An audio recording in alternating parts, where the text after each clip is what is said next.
Salut l'équipe, c'est l'Ovaliste. Je sais, ça fait 3 mois que j'ai pas sorti de vidéo. On aura le temps d'en parler plus tard, mais là on a du pain sur la planche, donc on va directement aller dans le vif du sujet. La tournée de novembre arrive à grands pas avec au programme le Japon, l'Argentine et la Nouvelle-Zélande, et c'est sur cette dernière que je vais m'attarder dans cette vidéo. Un match face aux All Blacks, c'est jamais anodin, c'est toujours un événement. Depuis sa prise de fonction, Galtier et ses Bleus les ont affrontés à 2 reprises, 2 matchs assez mémorables pour 2 victoires françaises au Stade de France, et voilà qui devrait peser dans la tête des Kiwis lorsqu'ils fouleront la pelouse le 16 novembre prochain. Mais que vaut cette Nouvelle-Zélande? Arrive-t-elle avec des certitudes, des doutes, un plan de jeu innovant? Eh bien, c'est ce qu'on va voir dans cette vidéo. J'ai passé les dernières semaines à revisionner 8 de leurs derniers matchs, à savoir tous les matchs de 2024, sauf celui face aux Fidji. Et j'ai surtout porté une attention particulière à 5 de leurs matchs, qui sont les 2 matchs face à l'Angleterre en juillet, les 2 matchs perdus face à l'Afrique du Sud, et le match qu'ils ont concédé face aux Pumas à domicile. Déjà, je pense que si vous suivez un peu le rugby, vous n'êtes pas sans savoir qu'ils ont récemment changé de sélectionneur. Avec l'arrivée de Scott Robertson, qui était très attendu en Nouvelle-Zélande,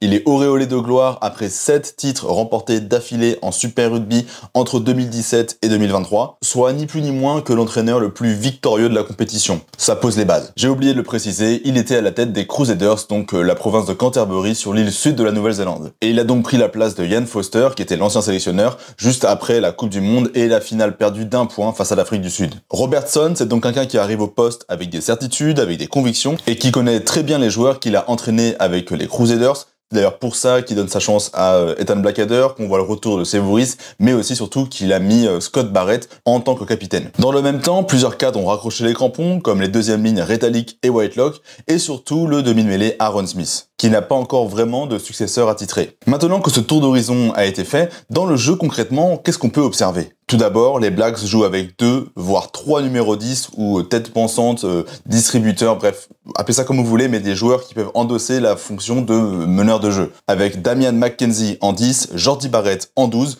ce qui peut faire penser à la mode un peu dépassée des 5/8e, donc d'avoir un 10 et un 12 qui sont 2 numéros 10, comme le faisaient Ford et Farrell, mais aussi comme pouvaient le faire Foley et Guito avec l'Australie. Donc McKenzie, Jordi et Boden Barrett à l'arrière en 15. Cette triplette est de nature à donner des maux de tête aux défenses adverses, d'abord parce qu'ils sont tous les 3 de formidables attaquants, avec des cannes, ils sont prompts à dévorer les espaces rapidement, pour profiter du moindre ballon de récup et du moindre espace pour s'engouffrer. Mais surtout, collectivement, ça permet au jeu de la Nouvelle-Zélande d'avoir des joueurs qui ont l'habitude de mener le jeu, de prendre les choses en main, de prendre leurs responsabilités et de distribuer pour servir au mieux les partenaires et attaquer toutes les zones du terrain. On le verra plus en détail après, mais cela leur permet de déplacer le ballon rapidement d'un couloir à un autre pour étirer la défense. Je rappelle pour ceux qui sont peut-être un petit peu perdus, les couloirs c'est sur les 2 côtés du terrain, entre les 15 mètres et la ligne de touche. Et avoir 3 meneurs de jeu qui peuvent se relayer, ça met aussi un doute sur la défense qui ne sait pas forcément quel meneur de jeu viser en priorité. McKenzie effectivement s'en remet souvent au soutien des frères Barrett lorsqu'il se sent en danger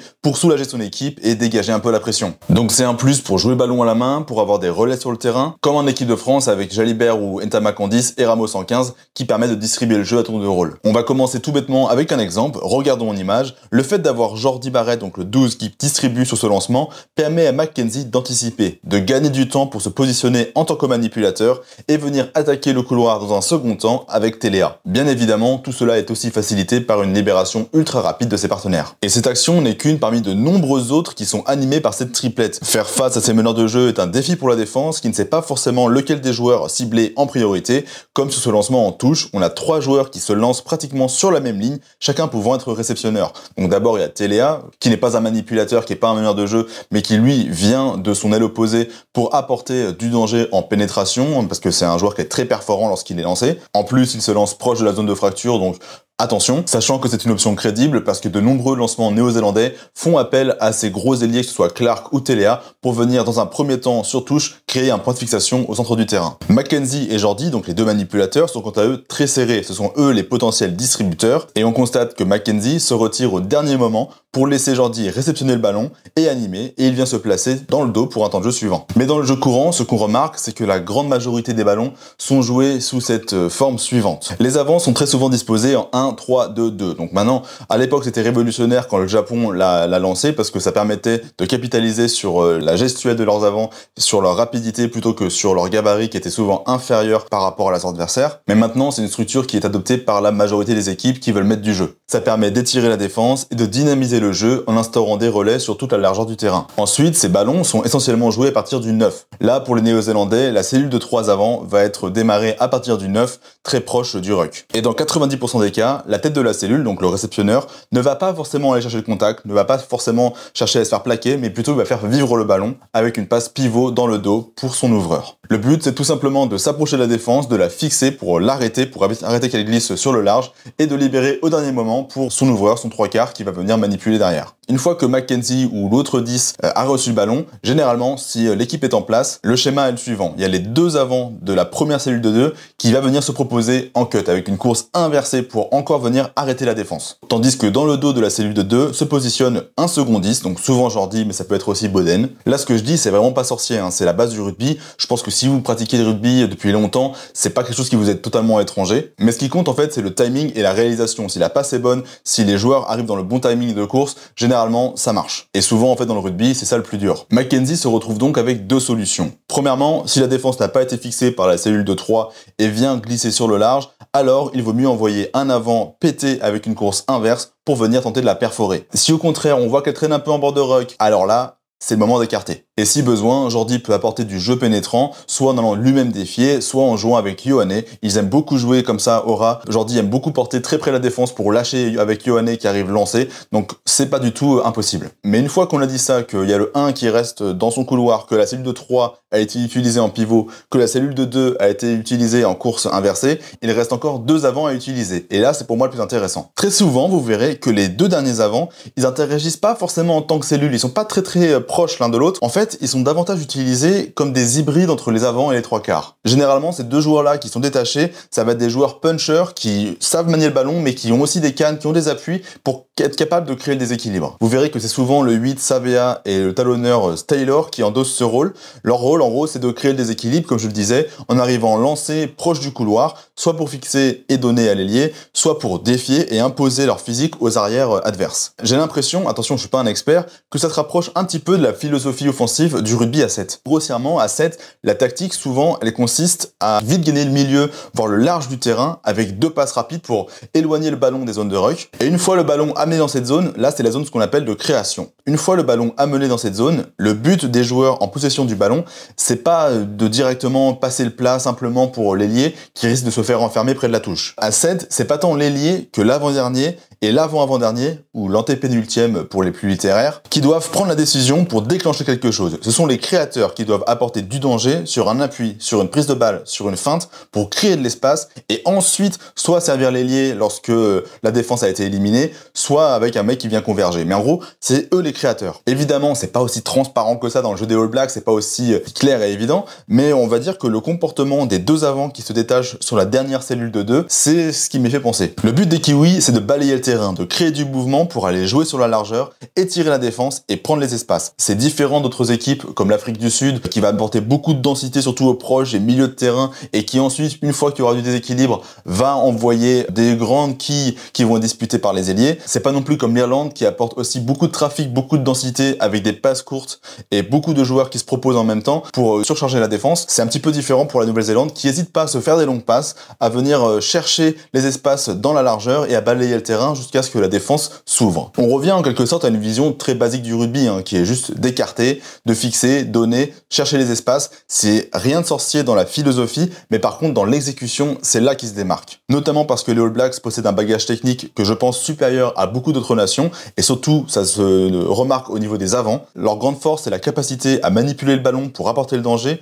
On voit souvent des situations qui en apparence sont arrêtées, le jeu est lent, la défense adverse est en place, et en fait non, sur une prise de balle, sur une feinte, sur une passe sur le pas, là, il y a du déséquilibre qui se crée et du danger qui arrive. On voit régulièrement des premières lignes comme Taylor ou Lomax être capables de jouer très juste, de temporiser, de faire des feintes, d'allonger des longues passes, de venir chercher le contact et aussi chercher des partenaires. Ils ont quasiment un comportement de 3/4 centre en fait, et à part chez les Fidji, je suis pas sûr qu'on ait une équipe qui les égale avec autant de bagages techniques. C'est la raison pour laquelle la Nouvelle-Zélande n'hésite pas à jouer tous les ballons de récupération, à aussi relancer beaucoup de ballons depuis le parking, depuis leur 22. Le fait d'avoir cette combinaison avant technique et 3 meneurs de jeu, 3 numéros 10 potentiels, ça permet de vite prendre la dimension, de vite prendre du recul sur ce qui est possible de jouer et donc d'avoir des ballons qui sont en apparence dangereux pour soi, mais en fait que tu fais profiter en contre-attaque. Et tout cela est alimenté par des ballons rapides. C'est l'équipe qui en moyenne a le plus de ballons rapides sur le Rugby Championship, avec plus de 50% de leurs ballons éjectés en 3 secondes ou moins. On voit d'ailleurs souvent des ailiers venir au relais de leurs avants pour leur prêter main forte, pour relever le ballon, pour si jamais le 9 il est pris dans un ruck, c'est eux qui vont assumer la charge de relayeur, ou alors ils vont venir relayer au ras directement en relevant le ballon pour apporter leurs appuis, leur vivacité face à des avants en face qui sont en train de se replacer. Téléa aime beaucoup faire ça. Ça me rappelle un petit peu les grandes heures de Gabin Villière qui venait souvent au soutien de ses gros dans les zones de marque pour jouer comme un 9e avant et imposer un tempo encore plus élevé à la défense. Seulement, cette volonté de créer du jeu à tout prix, elle peut avoir un coût. Vu que cette équipe a gâché plusieurs occasions assez claires en tombant dans un surjeu, en tombant dans des gestes impossibles, des passes improbables, parce qu'ils refusent de tomber au sol, ils veulent absolument terminer le coup le plus rapidement possible, et ils refusent de créer un temps de jeu supplémentaire qui pourrait être, en étant plus patient, marqué en bout de ligne. En moyenne, sur le Rugby Championship, donc pour ceux qui ne savent pas, le Rugby Championship, c'est l'équivalent du Six Nations pour les nations du Sud, en fait, avec les Pumas, les Springboks, les Wallabies et les All Blacks. Donc en moyenne, sur cette compétition, les All Blacks concèdent 7 ballons de turnover par match. C'est pas si énorme, mais pour les All Blacks, c'est quand même beaucoup, et c'est tout de même 2 fois plus que les Springboks, qui eux ne concèdent que 4 ballons par match. Donc là, je vous ai fait une grosse synthèse du jeu à la main chez les All Blacks, mais une grosse partie du jeu de la Nouvelle-Zélande, on l'oublie souvent, c'est le jeu au pied. Parce que si ça avance pas, les hommes de Scott Robertson, ils s'emmerdent pas, ils envoient tout filer en l'air. Là encore, c'est évidemment facilité par le fait d'avoir 3 numéros 10 sur le terrain, en plus du demi de mêlée. J'ai noté 3 voire 4 types de jeux au pied qui sont privilégiés par les All Blacks. Le premier, c'est la chandelle. Mackenzie ou le 9 n'hésitent pas à bombarder le terrain pour imposer une forte pression à l'équipe adverse. Même sur les ballons de renvoi, pour sortir de leur camp, ils sont dans leur 22, c'est pas grave, on envoie une chandelle, ça sort même pas en touche, on va disputer le ballon. C'est notamment ainsi qu'ils ont réussi à se défaire de l'emprise anglaise dans le premier test, en envoyant un paquet de chandelles très très hautes et en allant à leur poursuite. Les ailiers Clark, Rhys et Téléa sont plutôt à l'aise en l'air, et surtout, si ça tombe au sol, ils sont assez gaillards et c'est pas marrant de se les prendre. Et connaissant nos lacunes dans ce secteur, qu'on n'a pas forcément encore réussi à gommer depuis la Coupe du Monde, j'espère que Galtier va imposer des séances de récupération de jeu aérien parce que ça peut très vite être problématique. Un deuxième type de jeu qui inclut aussi les ailiers, c'est les diagonales. Ils en usent énormément et souvent avec pas mal de réussite puisque les ailiers All Blacks sont plutôt à l'aise dans le secteur aérien. La grande force des Blacks, je trouve, c'est leur capacité à pouvoir toucher alternativement toutes les zones du terrain à la main d'abord. D'abord, on en va jouer au près. Ensuite, on va aller attaquer centre du terrain. Ensuite, on va aller toucher le couloir, puis on va repartir dans l'autre couloir, et on va te faire courir, on va revenir au près. Et en fait, c'est en alternant ces différentes zones qu'ils arrivent à créer des espaces, qu'ils arrivent à créer du désordre. Au bout d'un moment, les plus lents, ils finissent par stagner sur un côté du terrain, ils ont du mal à se replacer, alors que les 3/4, eux, ils se précipitent pour venir combler les brèches, et il y a un moment où ils oublient de défendre sur l'ailier qui est tout au bout là-bas, et c'est là, forcément, c'est beaucoup plus facile d'envoyer une diagonale sur un ailier qui est tout seul et qui doit faire face à 3 premières lignes que lorsque c'est bien en place. Le troisième jeu au pied qui m'a interpellé, c'est la frappe longue, tendue, sèche, pour chercher le 50-22. J'ai rarement vu une équipe chercher autant le 50-22 dans un match. Boden Barrett et Mackenzie sont très friands de ce genre de coup de pied et ils parviennent très souvent à surprendre leurs adversaires. Après une séquence où ça avance pas forcément, tac, une passe en retrait, un long jeu au pied tendu qui cherche la touche. Et même si ça trouve pas un 50-22, généralement ça met l'équipe adverse en difficulté. Et on pourrait y rajouter un quatrième jeu au pied qui est en gros le coup de pied par-dessus dans le deuxième rideau. Ils en sont d'autant plus friands qu'ils arrivent souvent à masquer le botteur, à masquer celui qui va décider le jeu au pied, en envoyant là encore, par exemple, Jordi Barrett, Boden Barrett et Mackenzie presque sur la même ligne pour masquer les pistes en fait. Mais maintenant qu'on a dit ça, comment est-ce qu'on peut espérer les contrer? Bah déjà, il n'y a pas 36 solutions, c'est du rugby, faut leur faire la guerre. Faut gagner les collisions, faut pas trop se consommer à 2 ou à 3 ou à 4 dans les rucks, faut les empêcher de prendre la ligne d'avantage en montant fort pour gagner le terrain, et ensuite faut ralentir leur ballon au sol. C'était le parti pris par l'Angleterre qui a manqué par 2 fois dans des matchs très serrés de les renverser, et surtout sur le premier test match qui s'est joué à 1 point. En fait, les Anglais, ils ont mis en place une défense en rush qui est extrêmement agressive, mais quand je dis extrêmement agressif, c'est j'ai rarement vu des mecs monter aussi vite. Le but étant d'enfermer Mackenzie et de couper en fait les trajectoires de passe vers les couloirs. Pour ça, ça a été bien mis en lumière par Squidge Rugby dans son analyse. Ils se sont appuyés sur un tandem de 2 avants qui ont les clés de la défense. Le premier, c'est le frappeur ou le rusher, c'est Sam Underhill. En gros, c'est lui qui a pour charge de rusher encore plus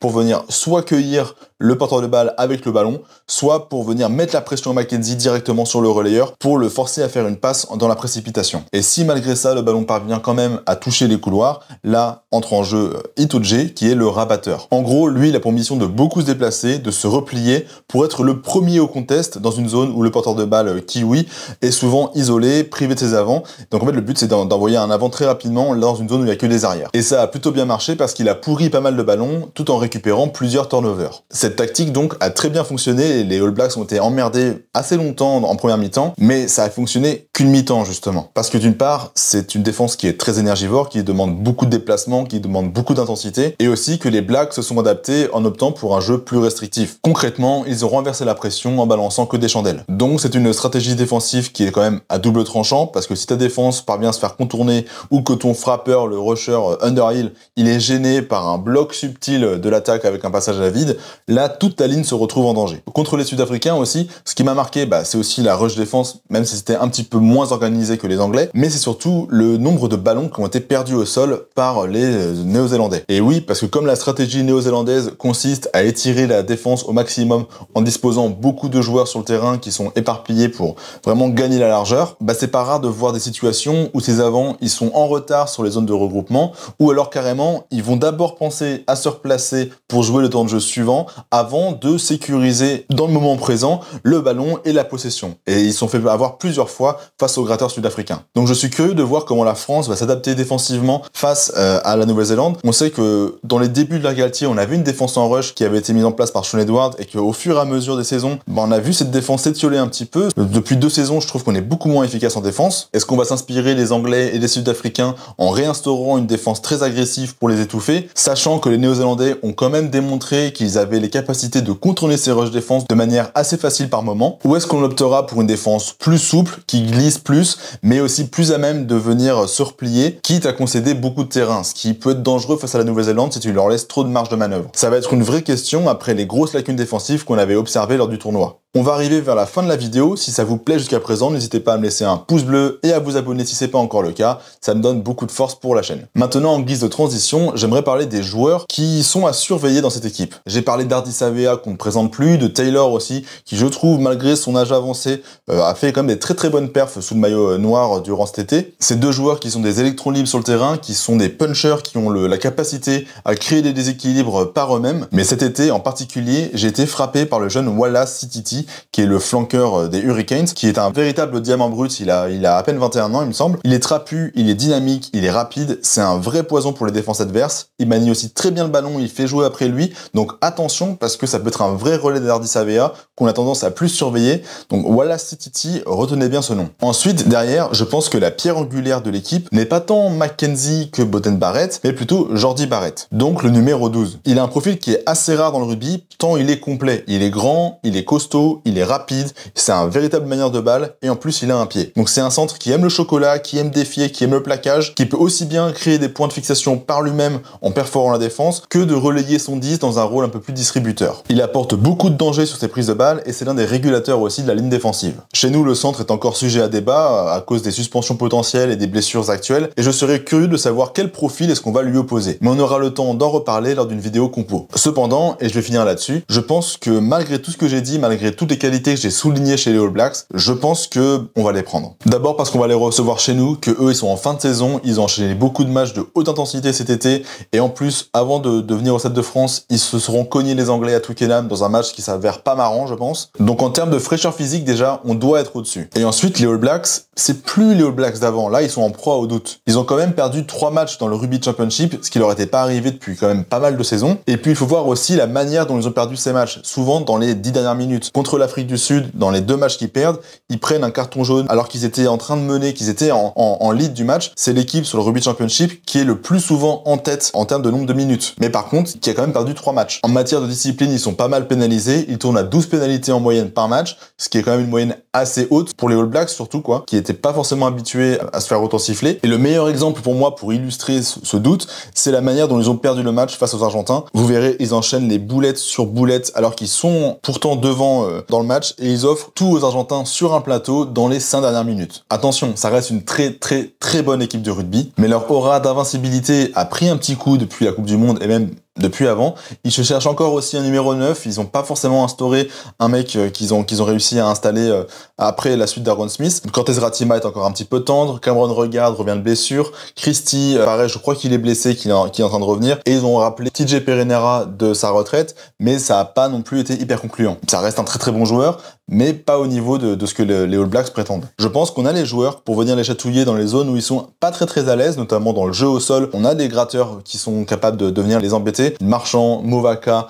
Cross, Aldrit, Olivon, voire même Danty s'il est appelé, ça peut faire pas mal de dégâts. Ce qui fait qu'ils vont devoir sûrement changer un peu leur philosophie de jeu en consommant davantage de joueurs dans les rucks en soutien s'ils ne veulent pas se faire gratter le ballon trop facilement. Également, je pense qu'on va pouvoir s'appuyer sur le jeu en black qui avait très bien marché en 2021 lorsqu'on les avait battus au Stade de France lors de la tournée de novembre. Le jeu en black, c'est pas sorcier, c'est la succession d'avant dans le sens qui viennent se relayer pour imposer un rythme très élevé à la défense dans les zones de marque. C'est une des marques de fabrique de l'Air Galtier avec un Dupont qui n'hésite pas à jouer autour pour apporter du danger et s'engouffrer dans le moindre espace. Même si côté français, la compo titulaire originale va subir des changements à cause des blessures, à cause des suspensions, des nouveaux venus qui toquent à la porte, je pense qu'on doit les battre. On sort d'une saison 2023-2024 plus que décevante. Est-ce que j'ai besoin de le rappeler? On perd la Coupe du Monde à la maison sur un match plus que tordu. On fait un tournoi très décevant. Il y a la tournée en Argentine et ses scandales. Là, il faut qu'on se réveille. La Coupe du Monde, c'est dans 3 ans à peine. Il faut qu'on montre qu'on est en place, qu'on est à un autre niveau. Et je pense qu'il n'y a rien de mieux pour ça que de lancer sa saison